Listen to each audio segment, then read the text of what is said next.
Mula nga bata hanggang matandang nakapila dito sa Quirino Grandstand para sa pahalik ng itim na Nazareno. Ang ilan sa kanilang kwento sa ulat on the spot ni Jonathan Andal.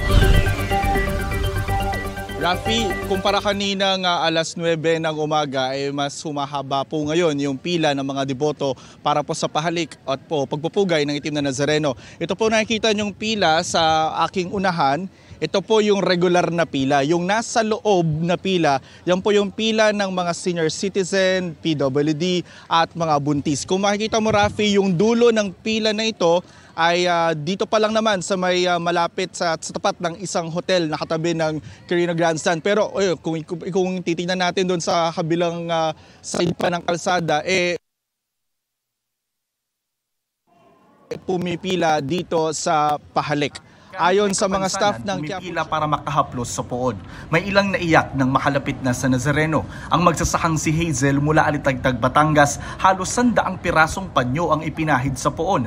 Binili niya raw ito rito sa halagang higit 2,000 piso. Pero libre lang daw niya itong ibibigay sa mga kapwa Batanggenyo na hindi makaluwas ng Maynila. Marami sa amin yung matatanda na tsaka may sakit na hindi nakakapunta. Bigay po ito, bigay.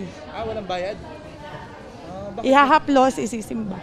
Pasasalamat po kay Apo. Pero kahit hindi dagsa ang mga deboto, nakabantay pa rin ng maraming pulis at ang medical team. Kanina may isang 22 anyos na babae ang nahilo raw dahil wala pang kain simula kahapon.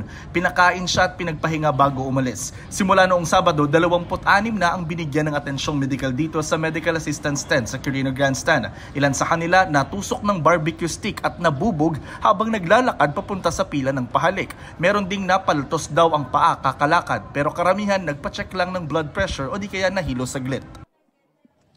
Rafi, sa mga oras na ito ay hindi pa mabigat yung daloy ng trapiko dito sa paligid ng Quirino Grandstand. Pero sabi po ng Manila Police District, simula po mamayang alas 9 ng gabi ay isasara na po nila yung mga pangunahing kalsada sa paligid nitong Quirino Grandstand at pati sa Quiapo Church. Rafi? Maraming salamat sa iyo, Jonathan Andal. Kapuso, alamin ang maiinit na balita. Bisitahin at mag-subscribe sa GMA Integrated News sa YouTube.